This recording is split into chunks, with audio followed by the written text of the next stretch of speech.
നോക്കി നിങ്ങൾക്കൊരു registered notice ഉണ്ട്. രജിസ്റ്റർ നോട്ടീസോ? നിങ്ങൾക്ക് ആരപ്പ രജിസ്റ്റേർഡ് നോട്ടീസ് ഒക്കെ ആക്കിയേ? നോക്കട്ടെ എന്ത് നോട്ടീസാണ്. എന്താന്ന് ഉണ്ടല്ലോ, എന്താ വായിച്ചു നോക്കട്ടെ എന്താന്ന് അറിയാൻ. എന്താ സംഭവം? അന്ന് വായിച്ചൊക്കെ വക്കീൽ നോട്ടീസാ. നമുക്കെതിരെ കേസ്. നമ്മളെ മോമ്പക്കെതിരെ കേസ് എടുത്തുന്നോ? എന്തിന്? അരുണേ ഇങ്ങോട്ട് വാടാ. എന്താ കാര്യം? ഇവിടെ വാടാ, അറിയട്ടെ. ചോദിക്കട്ടെ ഒന്ന്.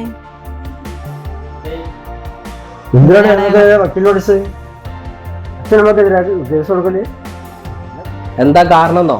ഇന്നെ ജനിപ്പിച്ചതിന് ഈ ഭൂമിയിലേക്ക് ഇന്റെ സമ്മതം ഇല്ലാതെ രണ്ടാൾക്കാർ ഇന്നെ ജനിപ്പിച്ചതിന്. എന്താണ് ഇത്? ജനിച്ച അന്ന് മുതൽ ഇന്ന് വരയ്ക്ക് കഷ്ടപ്പാടാണ്. നിങ്ങൾ രണ്ടാൾക്കാരാണ് കാരണം. അതിന് ഉത്തരം പറയണം. അവന് ഏത് കോടതി, സുപ്രീം കോടതി വരെ വേണമെങ്കിലും ഞാൻ പോകും. ഇതുവരെ കഷ്ടപ്പെട്ടില്ലേ, ഇനി ഇതിലും കൂടുതൽ കഷ്ടപ്പെടുകയുള്ളൂ. എടാ ഈ കേസായിട്ട് മുന്നോട്ട് പോയല്ലേ, വക്കീലിന് പൈസ എടുത്ത് മുടി കേസാണെങ്കിൽ ജയിക്കുകയില്ല. ഡാഡി, ഈ വക്കീൽ നോട്ടീസ് എങ്ങനെ അയച്ചു കൊടുക്കുക?